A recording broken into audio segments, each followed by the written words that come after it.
You see, our daily habits really determine who we actually become. You can look at someone's habits and their routines, and you can predict with some level of accuracy whether they're going to be successful or whether they're going to fail.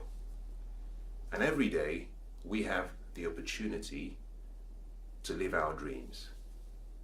Now I want you to think about this, is that life is not just a collection of experiences, that life is also lived in moments. And your life is really a combination of your past, your present, and your future. Your past is gone, it's never going to come back again. Your future is yet to come, and so all you really have is your present. And therefore, you get to live your life in a day. And so how you execute and successfully achieve your dreams every day really determines the quality of your life. I believe that every day is a masterpiece. I believe that your life is actually hidden in a day. And so if you can successfully design, create, and live one good day, then you have a blueprint to the good life. And so I want to share with you what I think is perhaps one of the most important ingredients to creating one successful day. And that begins with how you start the day. You see, every day is a gift. I love what Maya Angelou said. She said, "Today's a beautiful day, and I've never seen one like this before." And that's so true, because every day is never like the day before. Every day is unique. And every day you get an opportunity to experience life at its best. Every day you get 24 new hours, and therefore how you use each and every hour really determines the quality of your life. But what is very unique about a day is that a day is very similar to a race. If you've ever seen a 100-meter sprint race, then you're probably aware of the three most important parts of the race. The first part of the race is the start. The second part of the race is the race itself. And the final part of the race is the finish. So how you start the race, how you run the race, and how you finish the race are all very vital to ensure that you actually succeed and you come out as the winner. And in the same way, a day has to be seen as made up of three different parts. How you start your day, how you go through your day, and how you finish your day. And in this short video clip, I'm going to be sharing with you how you can start your day and how to get it right. Now, how you start the day is very important because it sets the tone and it sets the theme for the rest of the day. And what you want to do when you wake up is you want to be able to wake yourself up emotionally, mentally, and physically. And the reason you want to do that is because your body has three parts. You have three parts of what makes you complete. One is your physical body, and the second is your inner self, and the final is your mind. And therefore, every day you have to make an effort to gently awaken each and every part of you. I call that the whole self. Your mind, your body, and your inner self. And so, what you want to do when you wake up in the morning is dedicate the first hour to yourself. Now, I believe that out of the 24 hours you get every single day, that you are the most important person in your life, and therefore the first hour should be invested in yourself. And the first thing you want to do is awaken your inner self. Now, how do you do this? Well, it's very simple. One of the ways of awakening your inner self is through gratitude. Now, when I wake up every morning, it feels like a mystery to me because I can't explain what happens when we sleep. It's a gift of life. So every day I wake up, I start my day with gratitude for life. And I think you should do the same. You see, we wake up, and if you're watching this video, or if you can hear my voice, then there's something is certain, is that you have life. And if you have life, you have hope. And if you have hope, then you can achieve whatever you set your mind to achieve. And so every day when you wake up, the first thing you want to do is dedicate the first few minutes to gratitude. Now, you can do this in various ways. Now, I prefer to start my gratitude experience by finding somewhere very quiet. But you can stay in bed, you can find a different corner of your room, or you can go to a different space completely. But what you want is you want to be in solitude. Now, before you check your email account, before you look at social media, before you even start interacting with your loved ones, when your heart and your body is still in a pure state, haven't woken up from sleep, you want to spend the first few minutes in gratitude. Now, I believe gratitude is the secret to life. I believe gratitude is actually the key to wealth. Gratitude is the key to a life of fulfillment, of happiness, of abundance. And so, by tapping into what I call the pool of gratitude, you can set your day in the right motion. Now, all you need is 5 minutes of your time. Nothing more, 5 minutes. Now, you can actually spend more time if you choose to, but it wouldn't take you more than 5 minutes. And so when you've found your safe place and you're ready, all you need to do is think about 3 things that you're really grateful for. Now, they don't have to be big things. They could be something small. They don't have to be grand experiences. You know, too many times we think about gratitude as being something that we show when we've achieved something big. But it could be something small. Now, think about this, for example. Imagine that you were going to perhaps a birthday party, and then you spent some time buying gifts for the birthday person. And upon arrival, you presented your gift. And the person you presented your gift to very quickly unwrapped the gift and just tossed it on the floor. Now, how would you feel? Now, think about it again. What if you had spent the same amount of time buying a gift for someone you cared about, one of your loved ones, perhaps maybe your son, perhaps a daughter, and you presented the gift, and they very quickly unwrapped the gift and they tossed it away, very nonchalantly? How would you feel? You see, every day we wake up and we don't show gratitude. That is exactly what we're doing. We're unwrapping the gift of life and we're just tossing it away. So when you wake up, spend some time in gratitude. Now, the first thing to do is simply think about 3 things that you're grateful for. Now, there are certain things you must consider when you're showing gratitude. Now, gratitude works like an equation. Is that there are parts to the gratitude equation. And one of the most important parts is that gratitude has to come from a place of true sincerity. It has to come from your heart. You have to be sure that you really want to be grateful. You never actually show gratitude out of obligation. No? You show gratitude because you want to, so it has to be sincere. That is the first part of the equation. Now, the second part of the equation is that it has to be emotionalized. Is that emotions are a very vital part of the gratitude experience. Now, what does that mean? Now, let's say, for example, that you are grateful for perhaps your daughter. And one of the things you're grateful for is that she's very kind and she's very tender in the way she talks to you and affirms you. A way to emotionalize that gratitude moment is simply to emotionalize it using your 5 senses. Now, all of us have 5 senses. We have the sense of touch, we have the sense of taste, we have the sense of sight, sound, and smell. And each of those senses can be used to emotionalize your gratitude experience. So how do you do this?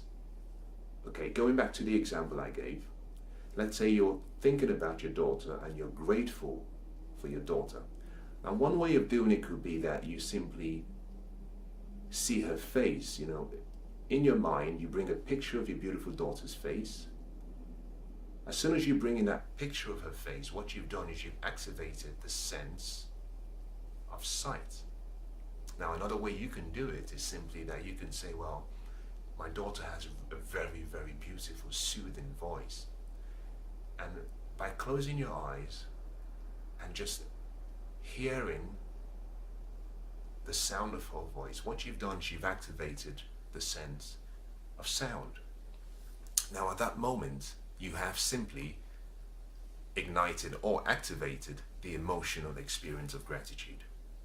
Now, something unique happens when you show true gratitude, is that it connects you with who you are on the inside, and that is simply love. Is that one of the benefits of gratitude is that you give yourself the permission to be the real you, which is pure love. And so by reconnecting with yourself on the inside, something strange happens. Now your brain starts to produce chemicals. One of the unique chemicals your brain produces is a chemical called oxytocin. And that is the chemical of connection, is the chemical of love, of warmth. It's the chemical your body secretes whenever you have the feeling and the connection of love and tenderness around you. And so gratitude is so important, not just because it makes you connect to yourself, but also it's very important because it makes you feel happy. And happiness is one of the keys to creating a good life. So you've actually gone through your gratitude experience. You've thought about 3 things that you're very happy about. Now I want you to take it a step further. And that is, you have to capture that moment. Now I believe that every life worth living is worth documenting. And so what you have to do is, once you go through your gratitude experience, pull out a piece of paper, pull out a journal. You can use perhaps an electronic journal, and simply write down your gratitude moments. Now this does 2 things. The first is that although a thought is very powerful when in you, as a matter of fact, there is a saying that says, as a man thinketh in his heart, so is he. And that is very true. But a thought becomes even more powerful when the thought becomes real. And one of the ways to make your thought real is to speak it, or you can write it. And I believe actually part of your gratitude experience should be you speaking or saying what you're grateful for. Don't just think about it, speak it into existence.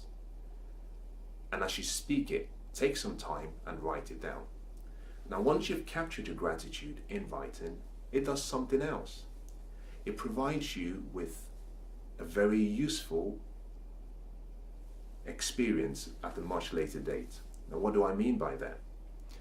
Now one of the qualities and one of the traits amongst very successful leaders is that they keep what we call a victory journal or a celebration journal. Some of them keep a gratitude journal. And the reason for that is simply that there will be moments and there will be days when you forget what you have. And so by capturing your experience on paper or in writing, it gives you the opportunity to review your gratitude moments at a much later date, perhaps when you feel low in spirit and when you're not inspired or when you're not motivated or when you need encouragement. There's a beautiful song that I like, and it goes like this. It says, count your blessings, name them one by one. Now, the only way you can actually count your blessings is if you capture your blessings. So one of the most important things you should do when you wake up is capture your blessings. And the more you capture your blessings and the more you store your blessings, the more you realize that you are very blessed and that there is more to be grateful for. So to summarize, the first thing you must do when you wake up in the morning is spend some time in gratitude. Now the key to gratitude is to remember that you don't show gratitude when things are good and ignore when things are bad. No, you have to show gratitude in all things, whether things are good or things are bad.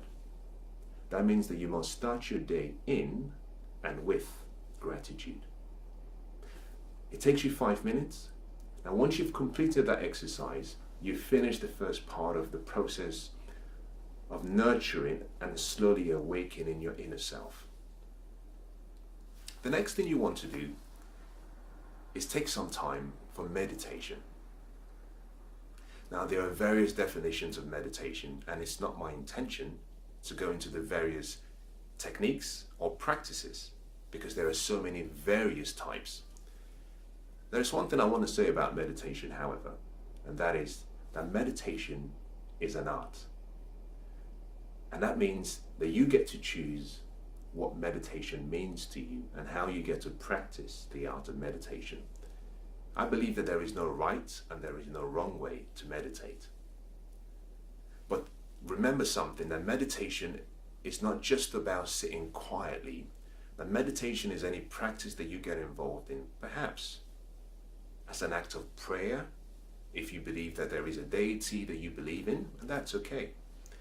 It could also be an act where you try to still your mind, which is very useful, especially in today's times, is that there is so much going on all around us that sometimes it's useful to actually just narrow your mind down to one particular thing and make it still. Meditation could also be a practice that you get involved in to elevate your energy level. Again, there are various forms of meditation, but you get to choose what you think is right for you.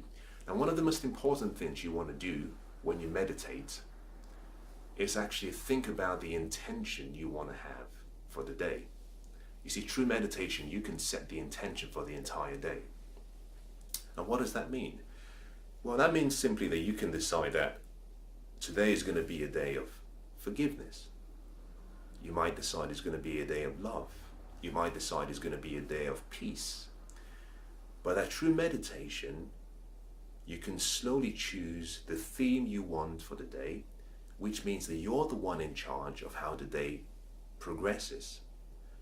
Is that you can't start your day simply reacting to events.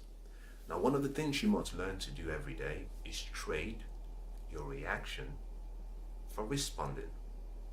A lot of people go through the day reacting. Now, what you want to do is respond. And one useful way of putting your mental and psychological self in a state where you can respond properly is through meditation. You see, think about this. Through meditation, you can set your intention for the day. You can see your day, how you want it to begin, start, and end. You can slowly navigate through your day in your mind. And when you go through the day, whenever you come against something challenging, you can choose. You can simply say, well, I decided today is going to be a day of forgiveness, so I'm going to forgive. Now, meditation wouldn't take you any more than 5 or 10 minutes. So dedicate some time as soon as you wake up in the morning to meditating and set the theme for your day. So you started your day, you've shown your gratitude moment, you've meditated. Now what next? Now the next thing I want you to think about is that you can have anything you want in this world if you believe. And that is the reason why I think the next thing you must do every day is to dream. Now you might say, well, I just woke up from sleep. I don't want to go back to sleep. And I don't mean the natural dream. You see, through your eyes, when you see through your eyes, we call that sight. When you see through your mind, we call that vision. And what is powerful is actually that your sight or your eyes show you things as they are. But through your mind, you can see things as you want them to be. In some cases, in some occasions, your sight is actually the obstacle to you achieving your future, because your sight is telling you what you can see. Now, as young children, we dream. You know, we dream of worlds, we dream of places, we dream of people, we dream of things. But unfortunately, as we grow up, I guess perhaps because of the challenges of life, we stop dreaming. It feels as though we turn off our dream machine. And every morning, or whenever you wake up, one of the things you have to do is turn your dream machine back on. You see, because dreams and visions create the future that we want. You see, dreams and visions give us the opportunity to awaken the greatness within us. And so every day, you want to start your day living in the future that you want to experience. You must overlook your sight, your eyes, and see through your mind. Now, there are two parts to the dream process. But before I talk about the two parts, let me just explain to you what you do when we talk about dreaming. Because some of you might be thinking, I don't really understand what you mean by dreaming. Now, when I use the word dreaming, it's very similar to the process of visualization. And that is simply allowing yourself to see through your mind's eye and see yourself being, doing and having anything you want. It's allowing your imagination to create a future that you want to experience. I'm sure you have goals and you have desires and you have ambitions and you have dreams. And all you do during the process of dreaming is simply bringing in those pictures of who you want to be, where you want to go, what you want to have, what you want to do, and allowing those pictures to replay in your mind. And in the process of doing that, what you notice is actually that the passion in you ignites, is that the genius and the greatness in you awakens, is that the inspiration and the motivation in you is aroused. Now, the two parts to the dreaming process are quite important. They're different, but they're very important. The first part of the process is simply that you want to dream of the future. Now, the second part is that you want to create the day. Now, to create and see and dream of the future, you can do in two ways. The way you do this is you use your mind and you use your imagination. Now, the first way I do it is simply I think about and I allow my mind to think about pictures of who I want to be, my goals, my dreams, my desires. And I bring in those pictures into my mental state and I allow those pictures to play through my mind. But what's important, very similar to the gratitude experience, is that you have to emotionalize it. And that means that when I've put in a picture of who I want to be, what I want to do, what I want to have, where I want to go, what I want to experience, is that I connect my five senses to my dream, to the picture. Now, that picture could be a still picture, it could be a motion picture, and that I get to choose, you get to choose. And so you just replay that experience. Now, a very unique way of doing this is simply you close your natural eyes and then you open up your mind's eye, and then through your imagination you can start moving around and seeing and touching and feeling and experiencing the pictures of you in the future doing what you want to do. The second way of doing this is simply by using what I call a dream board or a vision board. And that is simply a location where you have all of the pictures of your dreams in one place. Now, I have mine in my mobile phone and all of my electronic devices. So one of the things I do when I wake up in the morning, if I don't want to go through the first process, is I simply load up my computer and I allow my pictures to keep replaying. And the more I look at the pictures, I allow myself to see myself having each of all of those goals and dreams. Now, when you try this in the morning, what you realize is actually that there is a surge of energy and passion in you that you feel as though you can go and take on the world. And that is simply because of the power of the imagination. Now, the second part of the dreaming process is about visualizing the day you want to experience. Now, most people go through the day reacting, like I mentioned earlier on. Most people go through the day acting like they're puppets on strings and someone is actually pulling the strings. But you have to understand that this is your life. and this is your day. And so, rather than reacting and perhaps going through the day with a mindset that I don't really know what the day holds, why don't you design the day you want to experience? And that design process starts in your mind. And to do that, you simply have to think about and see through your mind's eye how you want your day to begin, how you want the day to progress, and how you want the day to end. Very interesting. So in a way, you can actually create a day that you want. You don't have to wait for someone else to decide what you're going to feel. You can decide how you're going to feel for the day. Now, to do that, to dream, you simply need about 10 minutes. Now, if you're pressed for time, you can do it in 5 minutes. I like 10 minutes because 10 minutes gives you the opportunity to really emotionalize your dreams. But also 10 minutes gives you the opportunity to actually visualize your perfect day. Now, I love something someone said once. I understand that an interview was done with Arnold Schwarzenegger. And the question was asked to him saying, well, how could you have come from Austria and you couldn't speak the language? And you knew no one in the United States, but you achieved all of what you've achieved. And he said something that I thought was very unique. He says, I started by creating a vision of who I wanted to be. And then I lived into that vision as though it were already real. And that's very powerful.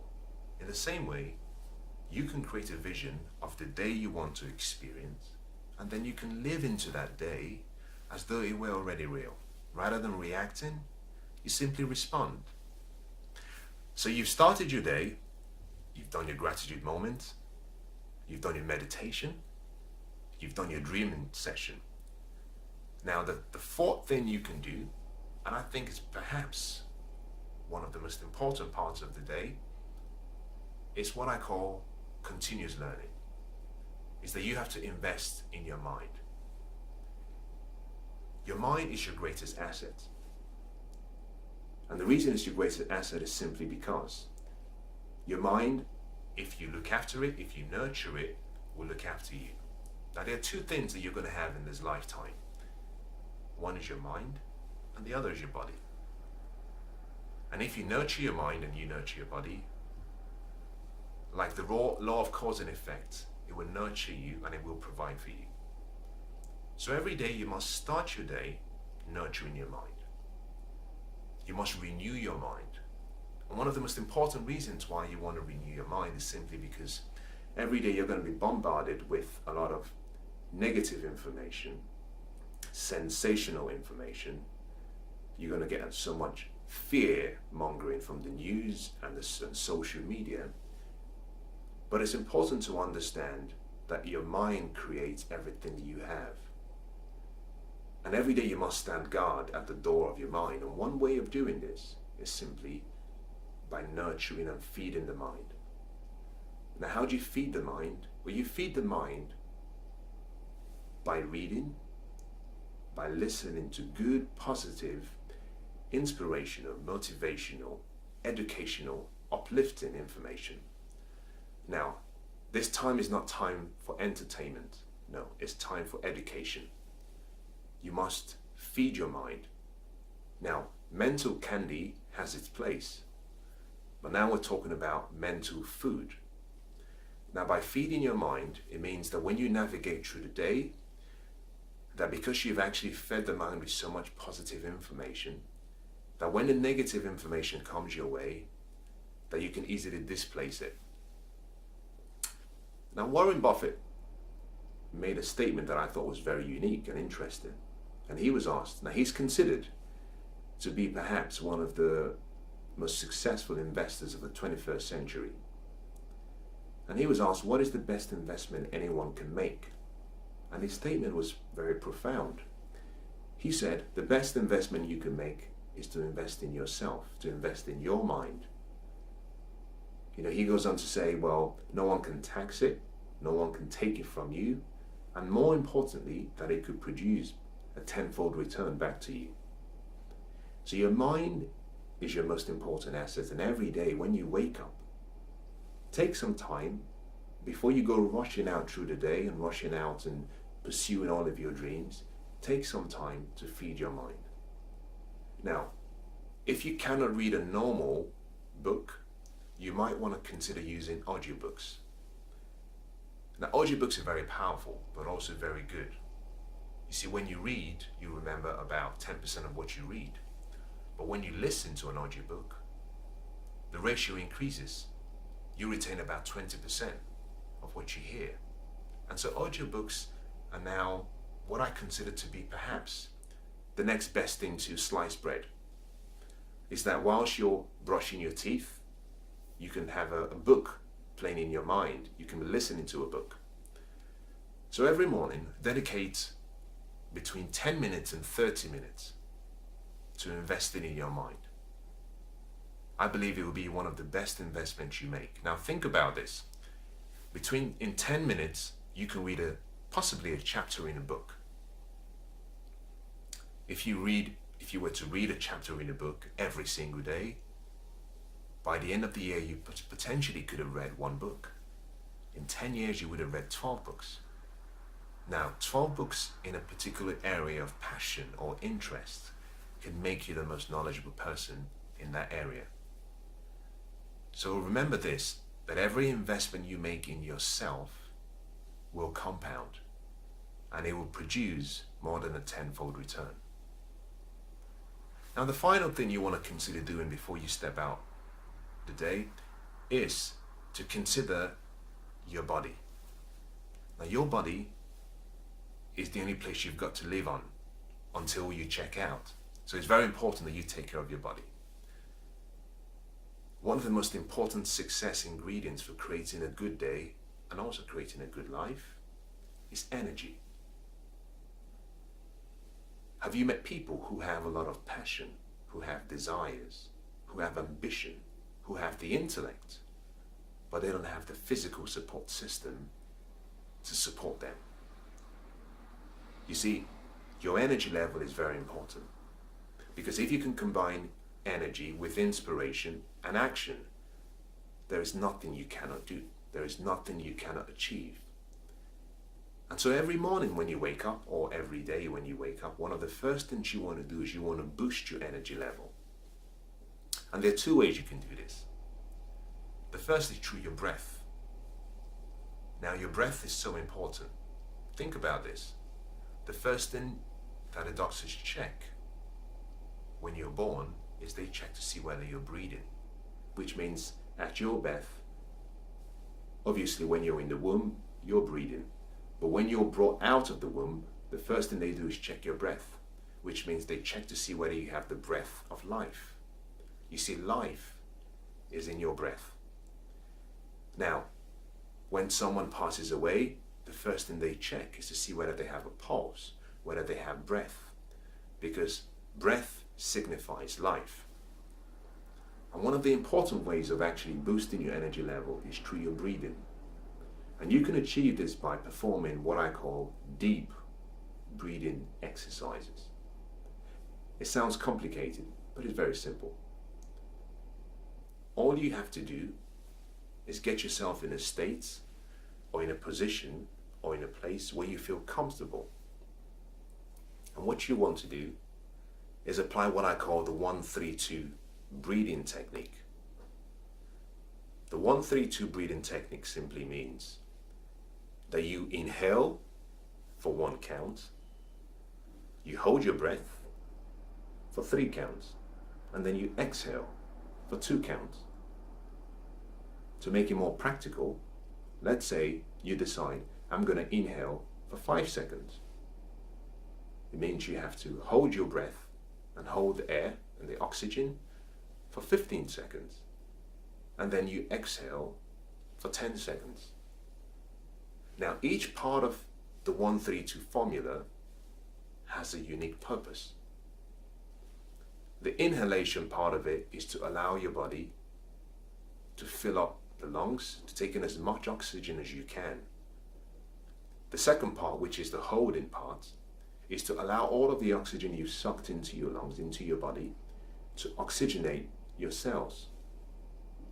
And then the final part, which is the exhalation, as you would understand and you probably know already, is that you want to be able to flush out all the toxins from your system. Now, there's a science behind this, and I'm not going to go into the detail, but let me just briefly explain why that is important. You see, your body internally has two parts. You have your circulation system, but you also have a system that's called your lymph system.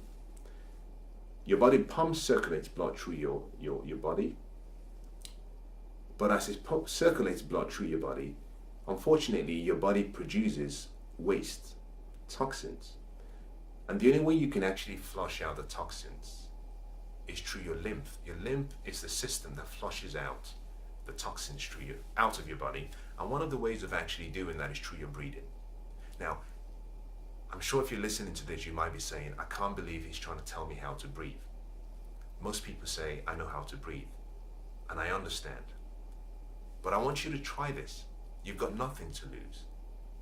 Now, it takes roughly 30 seconds to complete one cycle. So if you're inhaling for 5 seconds and you're holding for 15 seconds and you're exhaling for 10 seconds, all it takes is 30 seconds. So you can actually complete 10 of those cycles within 5 minutes. So I want you to take me up on that challenge, and I want you to just try this for the next week. For the next week when you wake up, now you can do this, you can get a stopwatch. Now I do mine using a stopwatch. So I can actually make sure that I'm actually going through each and every technique and doing it properly. For 5 minutes, dedicate 5 minutes to just doing your deep breathing exercises. You'll be astonished within a week how much more energy you have. You'll be astonished within a day how much more energy you have. Now the trick is that if you want supernatural level of energy, you want to do these about 2 or 3 times during the day, perhaps when you wake up in the morning, before you go to sleep, and if you can, at various times during the day. Now it takes you 5 minutes, and I know you have 5 minutes. Remember that your breath is life. Now the second part to boosting your energy is through exercise. And I'm not going to dwell and spend time on exercise. But I want to say something. Exercise is really important for your physical body. And when you wake up in the morning, I think you should dedicate a few minutes to boosting your energy physically. One of the ways of doing this is you can go for a run. Perhaps you can go to the gym, you can go for a workout. But if you can't go for a run and you can't go to the gym, why don't you dedicate about 5 minutes and find somewhere in your house where you can stretch, or where you can do perhaps a shortened version of a light warm-up or a light exercise. And why is this important? You see, when you exercise, your body produces endorphins, which is the happy chemical. Your brain releases endorphins when you exercise, which means that you automatically start to feel happy. And happiness is one of the unique qualities you need and feelings you need to experience every day to feel good. So when you wake up in the morning, take some time and invest in your body. Now, to summarize everything we've talked about 5 different habits that you have to practice every day. Now, you can do all of that within the first hour of the day. Remember, no one is more important than you. So when you wake up, before you go out trying to conquer the world, dedicate the first hour to yourself. The first thing you want to do is gratitude. 5 minutes of a gratitude experience. The second thing you want to do is meditation, or silence, or solitude. It's going to take you 5 minutes. The next thing you want to do is you want to dream. You want to visualize the future. You want to allow your dream machine to be turned back on. Now that could take you about 10 minutes. The next thing you want to do is spend some time investing in your mind. Listen to something inspirational. something motivational, something uplifting, something encouraging, so that when you go out through the day, you have the mental stamina, you have the passion, you have the courage to take on any challenge that comes your way. And then the final thing you want to do is you want to invest in your body. You want to boost your energy level, and you can do that by investing 5 minutes in your deep breathing techniques, or you can spend 5 minutes or more in your physical body doing some form of exercise. I hope it's been very useful. I hope you've enjoyed it. Now, I call this time my secret hour. Now, you can choose what you name it.